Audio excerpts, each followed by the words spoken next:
Yes, hello. It's that time again. It's office hours. Welcome. This is episode number 28 of Office Hours. And what, you might ask, is this maniac doing on my screen? Well, we're going to answer some questions. We're going to talk about tabletop role-playing games. We're going to talk about dungeons. We're going to talk about dragons, maybe some other shit. I understand that there are other role-playing games in the world. We might talk about one or two of those. But what's cool about Office Hours is you. It's you, my dear viewer and or listener and or alt-tabber. It's you. Because what's happened is you've gone to my website at www.adam-cole.com and you've clicked on that Office Hours link and you've filled out that form and you've recorded your lovely voices for me. And now here we are. I'm going to answer 3 of your questions about game mastery today. And hopefully you will learn a thing or 2 things or even 3, and they will help you become a better game master. This show really came from a conversation. Just going to randomly throw it back here. The show came from a conversation that I had with a dear friend of mine and a GM that I admire, John Harper, who now I'm sure you are all familiar with, in which John suggested that general GM advice, such as play the right game or talk to your players, is all well and good. But as game masters, what we should be doing is sharing our specific experiences with games so as to create an economy of sharing around things that actually happen at the table. And that conversation that we had, obviously it was longer than John saying 2 sentences, really hit me. And I started thinking, you know what? I'm gonna do a thing. So here's the thing. This is episode 28 of The Thing. And we're gonna answer some questions. So let's get at it. Let's start with question number 1, because whatever question we start with, by definition, will be question number 1. Hi Adam, my name is Matt, or Oop Online. My question is specifically about Dungeon World, but would apply to most fiction-first campaigns and systems as well. I understand really well how to make monstrous enemies difficult, interesting, and compelling. Dragons, elementals, and trolls can all easily flavor fights and provide compelling combat, but I struggle with the more humanoid bosses and fights. Things like other adventuring groups, anti-paladins, even down to just basic thieves. Any tips on making fights with humanoids more compelling? Thanks. Now I'm just thinking about a thief in like white tennis shoes drinking a pumpkin spice latte. Basic ass thief. So I know this is a question about combat. I know that this is a question in which the intended answer is about how to make fighting humans interesting, and we'll get to that. But as we do here on the Office Hours, I'm gonna wander away from this a little bit. I want to talk about monsters and humanoids as antagonists in a more general sense. So we've got humans, and I more or less consider in this case like shit like dwarves or elves or Klingons. They're humans. They're just a different culture of humans. They happen to have some physical changes to them, but like giving you dark vision doesn't inherently make you somehow like culturally different or so different that you're not human anymore. It doesn't make you alien, right? We're just gonna lump dwarves and elves and all that shit into the human category. And then we have monsters, which is to say shit like beholders and killer AI and like really clearly, obviously non-human entities. Humans, alien. Monsters, us. Us, the other, right? Those are our 2 kind of categories we're looking at here. And often in games, PCs come up against both in varying measures, and some simultaneously, some in different components, some large and small scale, but basically like you're going to end up coming in conflict with people like you and people not like you, or not people at all, right?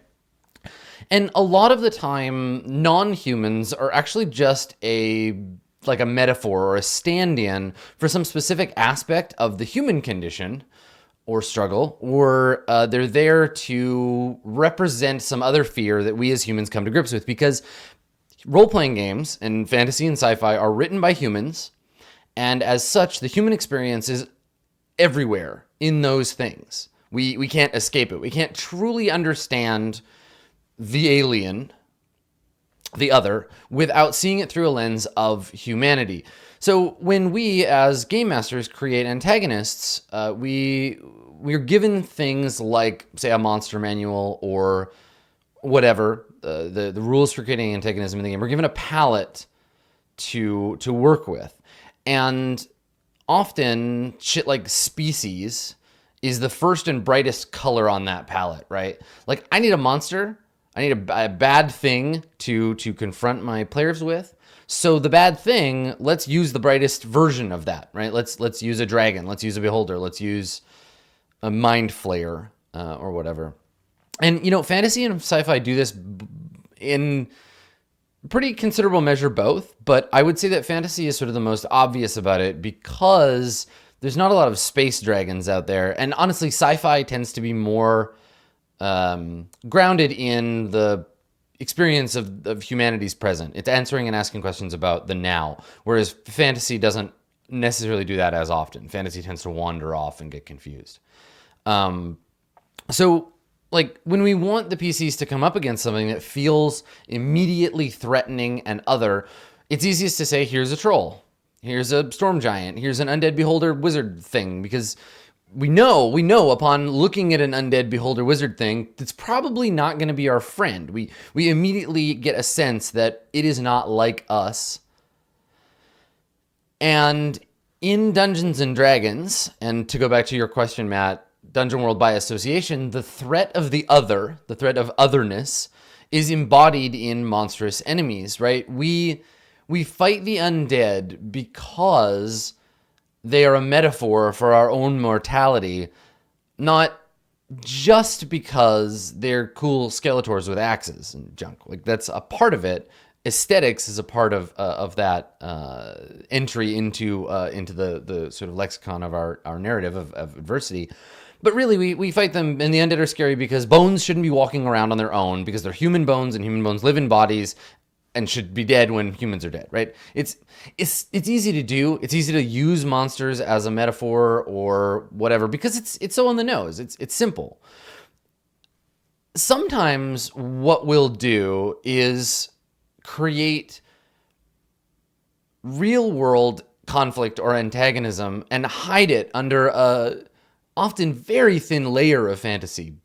Drow, I'm looking at you, you mishandled bunch of gross. Like, look at the Witcher series, for example. Almost all the racism in The Witcher, right? There's classism and culturalism and I guess locative hatred, but predominantly the racism in The Witcher is between humans and non-humans, and it's a metaphor in a lot of ways for the way human cultures interact, right? Dwarves in The Witcher aren't like fundamentally that different than humans except for their culture. We don't often talk about draconic culture as a stand-in for, human interaction. It's just monsters. We know they're monsters. They're there for fighting. So I think the thing is that all of this is really easy to make interesting and quick to digest. We know why we fight dragons because that's what dragons are for, right? Ask St. George. Mythologically, we're coming up against creatures that we as a culture have been pre-programmed to know how to deal with, right? You see The Walking Dead, you kill The Walking Dead, you don't befriend them. This is why when we want to be kind of edgy, we're like, yeah, but the vampire's a good guy, woo, right? Well, okay, so in Dungeons and Dragons, we don't do that. In Dungeons and Dragons, we don't do that because we never ask the question that we do of fighting humans. So with humans, human conflict, human on human violence can feel more difficult or more sensitive in a role-playing game because we don't have that layer. That layer gets scraped off, and we are forced to ask ourselves, why are we fighting these people? They're not dragons, right? So we have to justify it in some fashion. Again, we don't ask that in D&D because the answer to why are we fighting them is always experience points, 100% of the time. We fight things because we're rewarded for it. But in a system or setting where humans or humanoids are treated with, any degree of humanity, being presented as semi-relatable, we come face to face with the fact that we're about to enter physical conflict with something much like ourselves. And that in killing them, we acknowledge our own ability to die, and the thing that we're committing the deathing to might be more like us than we think. And that brings me to my favorite quotation. I'm going to read you something from a role-playing game. It's my favorite introduction to a combat chapter ever written in a role-playing game of all time. I love it. It's from a game called Unknown Armies, which I've been thinking about a lot lately because there's a new version of it coming out. Game called Unknown Armies. I believe this section was written by Greg Stolze, and you may have heard this before, but it's beautiful. So this is how Unknown Armies introduces combat. Somewhere out there is someone who had loving parents, watched clouds on a summer's day, fell in love, lost a friend, is kind to small animals, and knows how to say please and thank you. And yet, somehow, the two of you are going to end up in a dirty little room with one knife between you, and you're going to have to kill that human being. It's a terrible thing.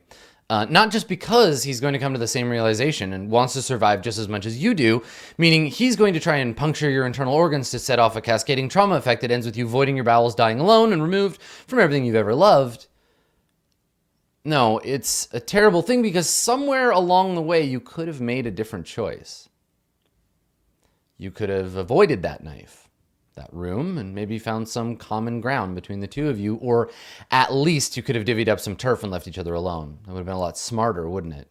Even dogs are smart enough to do that. And now you're staring into the eyes of a fellow human being. In a couple of minutes, one of you is going to be vomiting blood to the rhythm of a fading heartbeat. The survivor is going to remember this night for the rest of her life. Now, I love that. I love it so much because I think that just the fact that a tabletop role-playing game took a second to pump the violence brakes really stuck with me. And I would say that every time a player character goes full murder hobo right off the bat, rushes to violence, I think about how non-violent most actual people's lives are. And I get that in role-playing games, 9 times out of 10, we're playing characters who are more violent than we could ever imagine being, or whose lives, because the rules of the game revolve around combat, are inherently more violent. And I think that we're encouraged to rush to violence in games. And this philosophy, this debate, this discussion becomes irrelevant when we fight monsters because by their very nature, they exist to be exterminated. We ought not to equivocate about whether these kobold babies will grow up to be villainous or not. It's a false discussion. Some of us can divine their very alignment. We know their souls, even at birth. And even if we couldn't, they're kobolds, for fuck's sake. They serve one purpose. Let's murder them and move on. There's no reason to ask that question in Dungeons and Dragons. To a lesser extent, alignment notwithstanding, with humans, we have to wonder. We have to wonder, could we talk our way through this? Could we avoid that moment of dying alone in a room with a knife in our guts by taking another tack? But again, Dungeons and Dragons doesn't reward that. So really in D&D, it comes back to your question, right? All that matters, the only thing that really matters is making them interested in combat, making humanoids fun to fight, which is why you asked this question in the first place, right? So here we are back at the beginning, and the game has soundly wrapped up that point and hurled it out the window, which is both horrifying and also like kind of fascinating. I kind of love it, right? In the D&D, I've always loved the black and white morality of Dungeons and Dragons. Like, shut up. It's an orc. Kill it. Kill it dead. It will never be anything but evil. I mean, to be fair, like some of our party is the same way. We should also maybe kill them. I wonder how much experience they're worth. So, you know, I don't want to not answer your question. I just wanted to talk about, for me, on a base level, human foes are the most interesting, not the least. But Dungeons and Dragons doesn't give a fuck about that. So, you know, in an adventure-y sense, you know, you don't have as many options to make humans as interesting as bullshit like dragons and beholders and stuff, right? Because humans we understand to be a certain way within the parameters of the rules. You know, they are humans. We are humans. We can look at a human as portrayed in fiction and be able to tell whether or not they're being portrayed in a way that feels normal or right to us because we are them. But you can do all kinds of bullshit with dragons and beholders and mind flayers and stuff, right? You can make them whatever way you want. Monsters are the other. They are everything that are not familiar to us. They're weird. But with humans, in a conflict situation, as far as tabletop role-playing games go, tend to have a limited amount of like stuff they can do, right? You know, we are naked and fragile by definition. We have no scales, no claws, no fangs, no breath weapons. We have no inherent defensive systems, but we have tools. And so what we get is the ability to bludgeon, pierce, or slash each other to death. We can do this at range. If we have the technology, we can do it up close and personal. We replace our teeth and our claws with swords and axes and maces and what have you. And some of us, maybe, depending on the setting and the situation, might have magic spells. We might have help from the gods. We might have neat tricks we can do, like stabbing people in the back. But that's not humans as humans. That's humans as game pieces. But it's pretty much, regardless, all chop, burn, blast, or poke until somebody's dead. So I guess the thing here is what makes human foes interesting might not inherently be the stuff they can do fictionally in the moment. It might not be the, you know, round to round badass kung fu that you get because you're a 10th level monk. That might not really be that interesting. What we can do with humans is make why we're fighting each other more interesting. Try to, and you can see me doing this, try to make humans human, even in Dungeons and Dragons. Try to give them life. So when you go back to that Greg Stoltzy moment, that staring each other, you know, in the eyes, wondering who's going to expire at the end of this, make it have meaning. Give it meaning. Because if you don't, then a human is just a shitty monster. I mean, remember this, right? In most fiction, not D&D, again, maybe you're sensing a pattern here. D&D is not any semblance of reality. People don't fight each other, or really even monsters, for no reason, right? If you are engaging in a fight in a tabletop role-playing game as a player character, you should be able to, without any hesitation, say why you are fighting. The answer to that in Dungeons & Dragons is because you'll get some fucking XP. In many other games, though, there's something else you actually want. You have a desire on the other side of this great and violent chasm. We want something that isn't the fight, and the fight is our way to get that thing. And I think the reason that we fight is what makes fighting interesting. If that reason is significant, then the fight is significant. And if the fight is significant, you can make it interesting. That's what I think. That's what I think about fighting humans. That's what I think. Hi there, Adam. My name is Isaac. I go by Maelstrom Malady on Twitter. I'm a first-time caller, long-time listener. My question is, how do you deal with continuing a campaign after a major story climax? I'm running my first game as a GM, and we just had our first major story arc climax that included the party being split on two sides of the conflict. How do you handle the tempo of a game in a world after a major event that potentially changes the world as the players know it without the players feeling like they're being set back to square one? Such as handling a situation where half the characters are on the losing side, half the characters are on the winning side, but all characters are still alive. Thank you so much for your help. Have a great day. So let's start specific, and then we'll get general. In your question, you want to continue your campaign after some big world-changing event where half your party is like, yay, the changes. And the other half of your party's like, boo, the changes.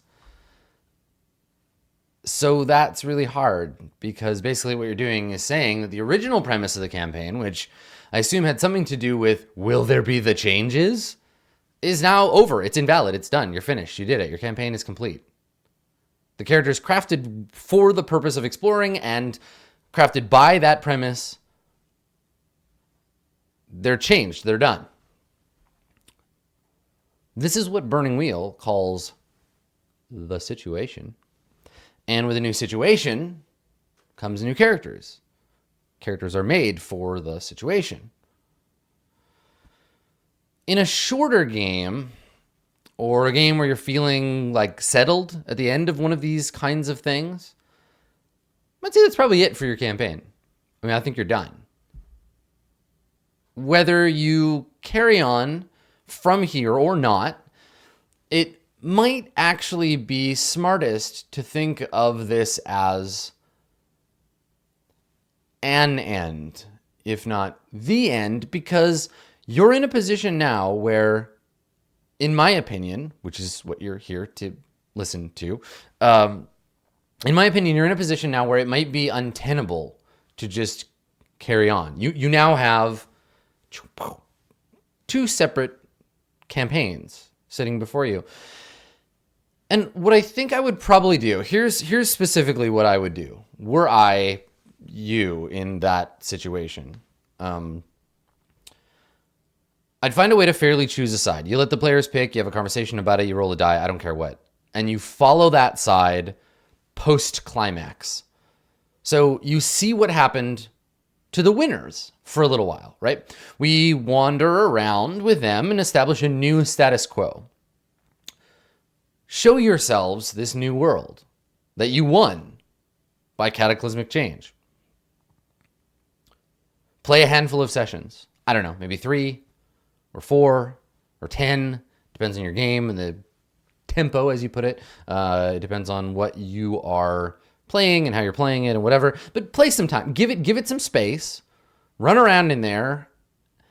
Learn where the story's promises, the narrative that emerged from your game, the promises that it made about this new world, where were those promises kept? Where do we find unexpected change in the settings or characters? What promises fell flat? What did we expect and not get? What did we not expect and got instead on the winning side of this new world, this new place that we live in, this new space that the fiction inhabits? Let the winners play their winner characters and make the losers make new ones. Not as a punishment, but because, you can't keep playing your characters. They're over here now. Play someone new. Let these new characters represent this new emerging status quo, right? Let them be products of this new world. For example, in the old world, there was only the magic of the gods. During our big climax, we defeated the gods and stole their magic. Now, there are no clerics, but we have sorcerers. Have someone play a sorcerer. Have someone play the product of the new world in the most sort of optimistic viewpoint of it. Because that's what we want to see. We want to see, what did we win, right? We'll get to the other side in just a second, but play this and find out what kind of world we got. And And then when you've got a good idea, you've got an understanding of the new status quo, go back and flip that shit. Let the losers play their defeated characters. Give them a chance to find the flaws and foibles of this world, the holes in the status quo. Go ahead and get all post-apocalyptic, right? Give them a chance to see the horror that the winners have wrought, because that's what they want. That's what they expect. This is how you can reward them for following through, right? There are winners and losers in these cataclysmic situations. These are the like fallen worshipers of the gods. These are the now godless. These are people looking for a new faith. Play them, play that space, but show some unexpected benefits or positives to this new world. What can we accomplish now that we're free of the influence of the gods? Even though there are these wizard kings that are rising from the ashes, what opportunity do we have as people in this new world? So same as before, and you flip it around.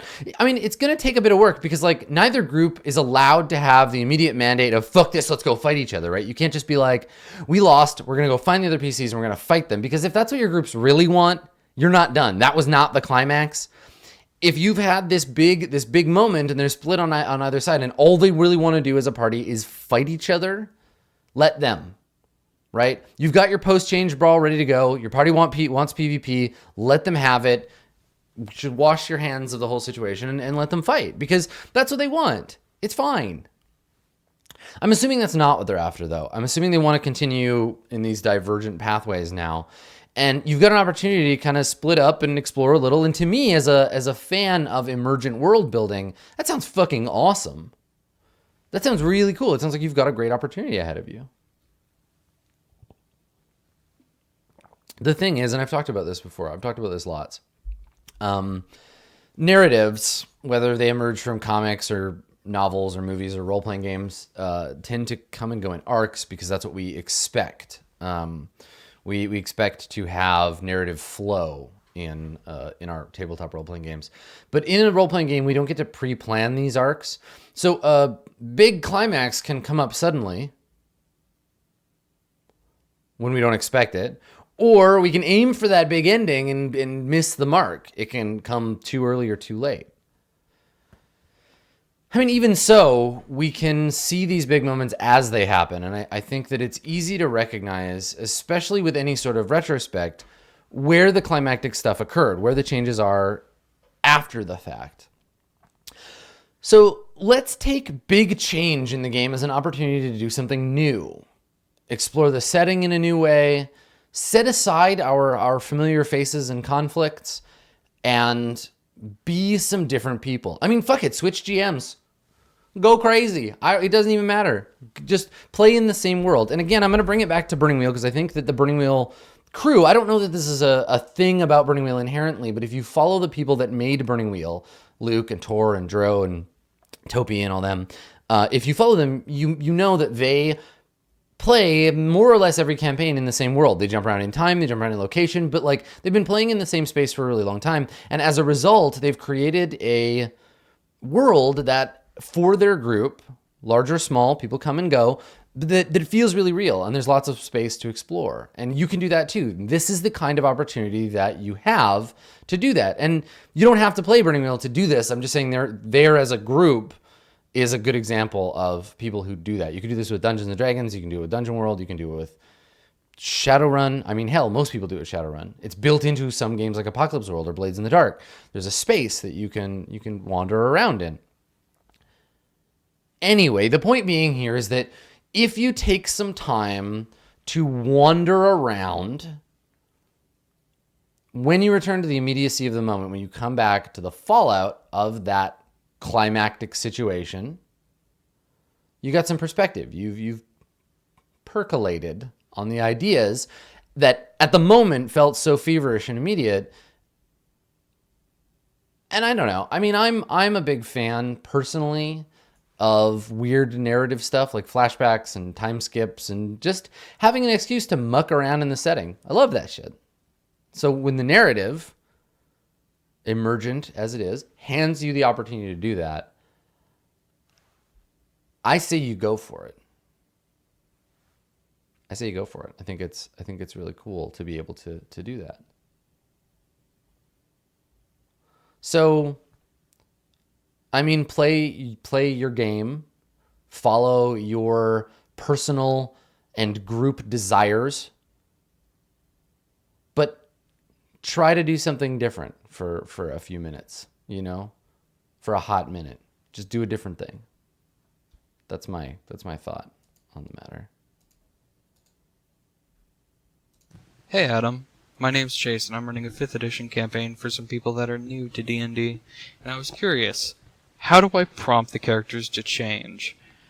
How do I show them what problems that their belief systems create and open that door to change? And I know that not necessarily every character needs to have change to be a good character. It's the fact that they either embrace the change and become a new person, and that affects them, right? Or it's the fact that they don't and stay in their beliefs despite the problems that it creates that makes characters more interesting and fun. So I was just wondering how to actually bring that kind of situation about, right? So thank you for taking your time out to answer this question, and I hope you have a wonderful day. Thank you. Thank you for submitting your question. So, okay. Character change. Character change in Dungeons and Dragons. Let's talk about it. So first I'm going to define two terms that I'm going to use here when I talk about characters, particularly about the artifact of the character sheet. All right. So the first term is prescriptive. So prescriptive meaning literally of or relating to the imposition or enforcement of a rule or method. Of or relating to the imposition or enforcement of a rule or method. Prescriptive. The second term is descriptive, meaning serving or seeking to describe. Prescriptive and descriptive. So I define these for you because I want you to think about them while we talk about the character sheet.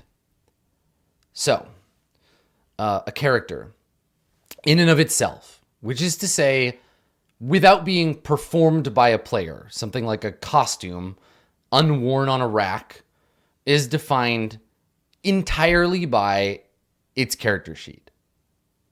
The character and the character sheet are one and the same until it is performed by a player. If something about the character isn't on the character sheet, then it is, by definition, not a part of the character. This is the way in which the sheet, as an object, is descriptive of the character. Additionally, the sheet is prescriptive, telling the player, prescribing to the player, when they don that costume, this is how they should behave. This is how they should embody that character. The sheet imposes restrictions as according to the rules of the game, right? It tells you what spells you can cast. It tells you what abilities you can use. It tells you what mathematical qualities to apply to any given action.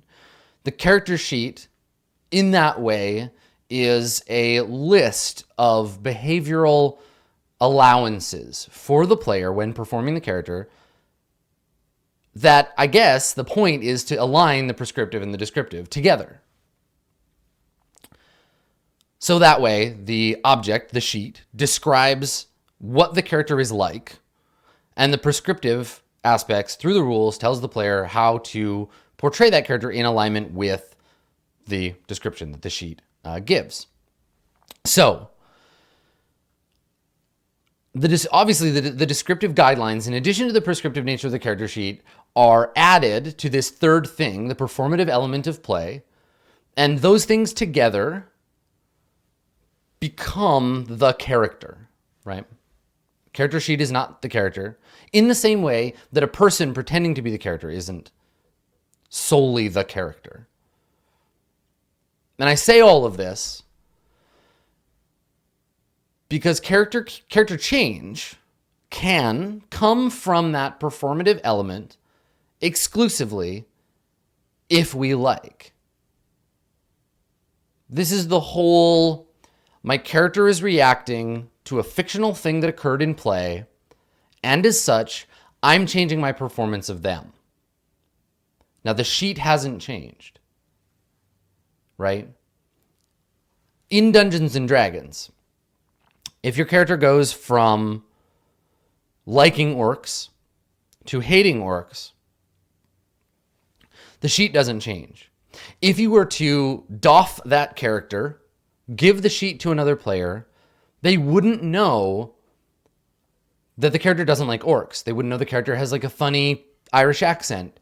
They wouldn't know that the character says y'all at the end of every sentence. They wouldn't know that the character behaves the way that you are performing the character, because that stuff is performative and as such not actually inherently part of the character. It's part of your performance of the character.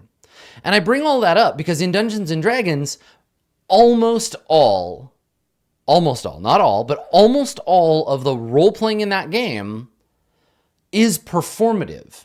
It is not on your sheet. There is little to no impetus for the descriptive or prescriptive elements of a character sheet to effect personality change. The character sheet is a concrete element of tabletop role-playing in Dungeons & Dragons. It's a thing you can look at and you can connect it to the rules in the world by way of the rules, and anyone could play the same character, but the performative aspect is by and large at a remove from the game itself. Role-playing in a game like D&D is a sort of meta experience that's not included explicitly in, for the most part, but like alluded to in the core text of the game. And this is the kind of thing, I'm going to say it's a fallacy, but this is the kind of thing that emerges that in so many role players that demand certain kinds of table behavior because we expect that performative act, playing your character, to look a certain way. When we say it's a role-playing game, you have to do a voice or you have to play your character a certain way, we're expecting a performative behavior that the descriptive and prescriptive character sheet is not demanding of us. I guess what I'm saying is you don't have to roleplay in Dungeons & Dragons, aside from making choices for an entity that is not yourself. So all this aside, all this going back to change in role-playing games, change in a role-playing game, character change, can be an aspect of the performative element of characterization, but as such, isn't incentivized or honestly really mechanically part of Dungeons & Dragons at all.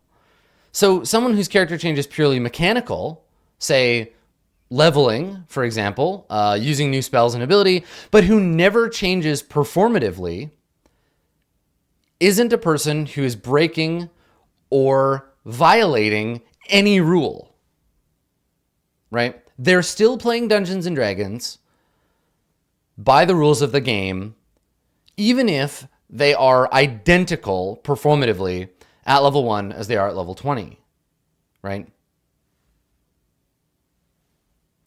In fact, sort of case in point here, Dungeons & Dragons characters are often presented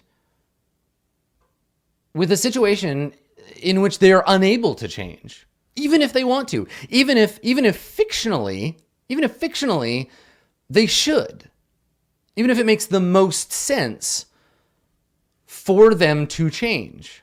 For example, if you want to give up your career as a rogue, you can say, I'm done with roguery. I'm abandoning my thieving ways, and I'm going to become a paladin. You can't.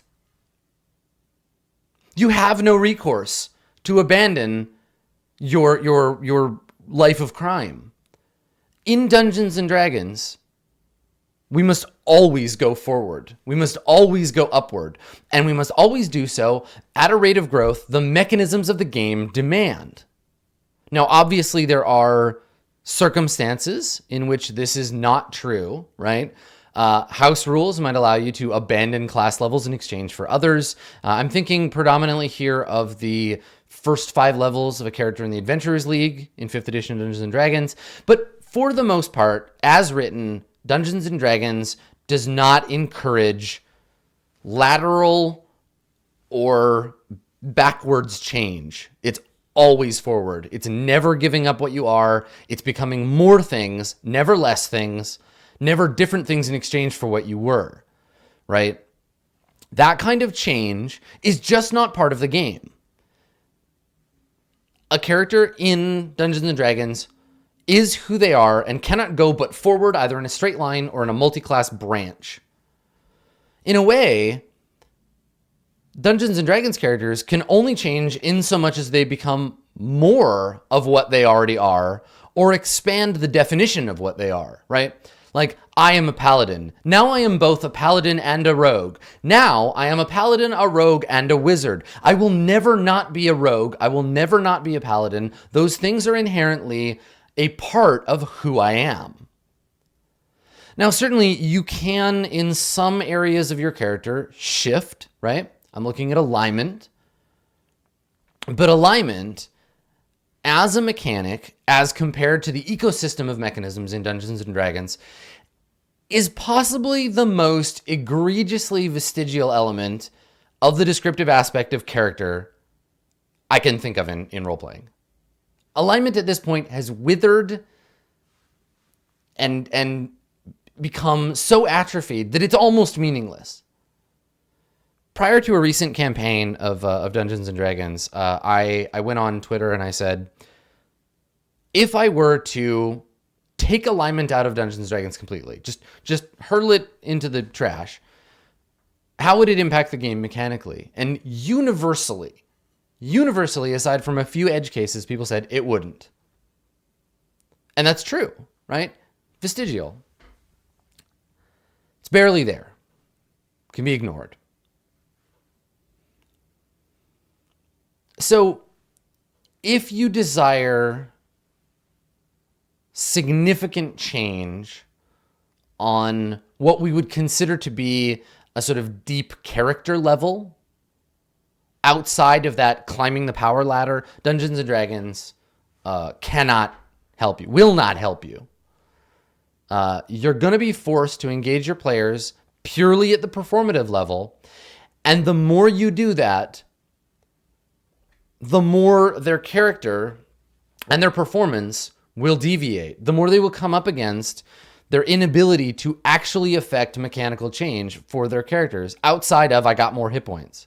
And at the rate the game expects. Just because you're ready to become a wizard now doesn't mean you have the requisite experience for it. You're going to need to spend 5 or 10 or 1 or 3 more sessions getting experience before you're allowed to become a wizard. You're not qualified for wizardhood yet, even if it's perfect in the narrative. And if you engage your characters on the performative level to change, you have no mechanical recourse of either carrot or stick to encourage your players to do that.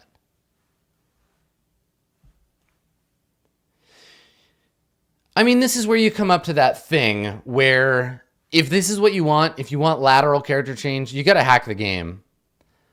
Build on its framework, create meaningful mechanical opportunities to be rewarded for character change and reflection. Yes, inspiration is a thing. No, it is not a well-designed thing. I know people always say you don't need mechanisms to roleplay. And yes, that is true.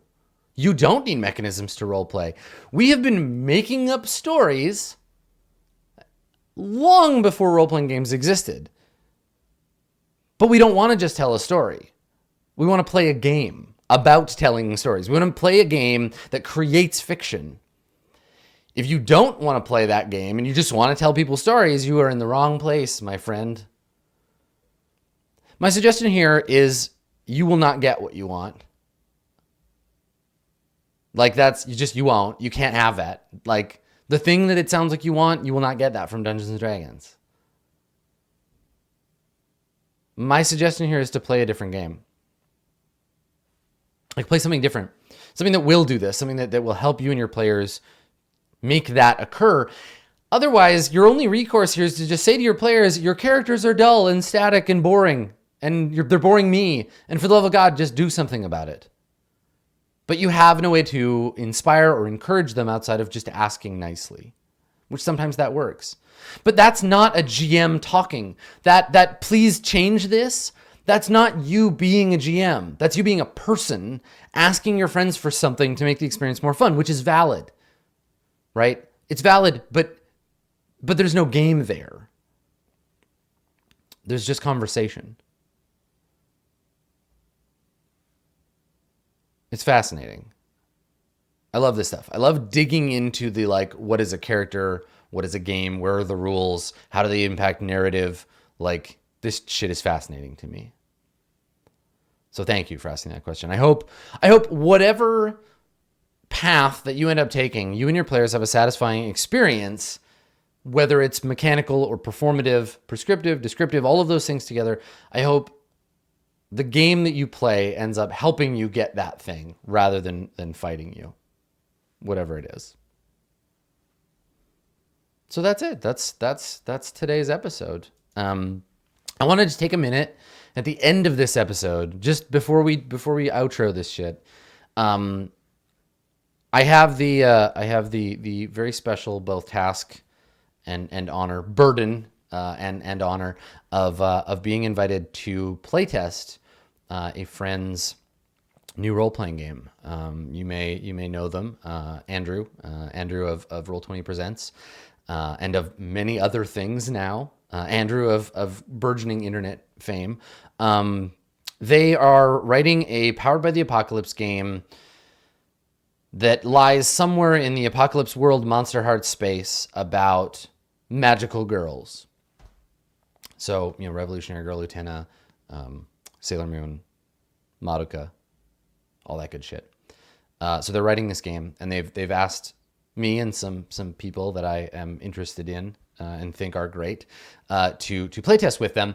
And we're going to be doing that, if you're watching this live, this weekend. We're going to be on the 13th of November. If you're watching this on YouTube, you can most likely watch the VODs of this playtest on Andrew's Twitch channel, possibly on YouTube. I don't know what their plan is. But the reason that I bring it up is because playtesting is a fascinating way to understand how not only a game in its larval state works, but how all games work. And I would encourage you as game masters who care about system, that's why you're here, to check that out, to watch that, because I think it's going to be really interesting, and I think you will take something cool away from it. Yeah? Yeah. So check that out. In the meantime, if you have questions for me about game mastering, you can visit www.adam-koble.com/office-hours. Fill out that form. Record your question for me, like our 3 fine question askers today, and I will get to them as we continue our game mastering journey here together on Office Hours. So thank you so much for coming, everybody. This has been absolutely delightful. I love talking about role-playing games, and thank you for letting me do it. See you next time.